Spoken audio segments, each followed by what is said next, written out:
সে সবসময় বলতো আমার ভাগ্য খারাপ, কিন্তু একদিন এমন কিছু ঘটলো যা তাকে বুঝিয়ে দিল ভাগ্য না, আসল শক্তি লুকিয়ে আছে পরিশ্রমে। প্রিয় বন্ধুরা, আমি আজ তোমাদের একটি গল্প শোনাবো।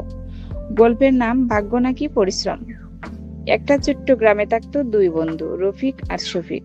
রফিক সবসময় পরিশ্রম করত, ভোরে উঠে পড়াশোনা করত, মাঠে কাজ করত, নিজের উন্নতির জন্য চেষ্টা চালিয়ে যেত। অন্যদিকে শফিক সারাদিন ঘরে বসে থাকতো আর বলতো আমার ভাগ্য খারাপ, আমি কিছুই করতে পারবো না। একদিন তারা শহরে কাজ খুঁজতে গেল।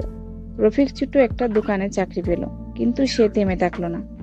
দোকানদারের কাছ থেকে ব্যবসা শিখতে লাগলো। অন্যদিকে শফিক কাজ পেলেও 2 দিন পর ছেড়ে দিল।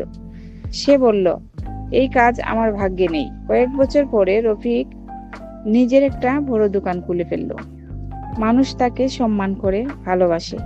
একদিন শফিক তার কাছে এসে বলল, তুই তো ভাগ্যবান, আমি কেন পারলাম না? রফিক হেসে বলল, আমি ভাগ্যের অপেক্ষা করিনি, আমি প্রতিদিন পরিশ্রম করেছি। শফিকের চোখে পানি চলে এলো। সে বুঝতে পারল, ভাগ্য নয়, সফলতা আসে পরিশ্রম থেকেই। গল্পের শিক্ষা, ভাগ্য নয়, কঠোর পরিশ্রমই জীবনের আসল চাবিকাঠি। বন্ধুরা, গল্পটি ভালো লাগলে প্লিজ একটা লাইক দাও আর এমন সুন্দর গল্প পেতে চ্যানেলটি সাবস্ক্রাইব করতে ভুলবেন না।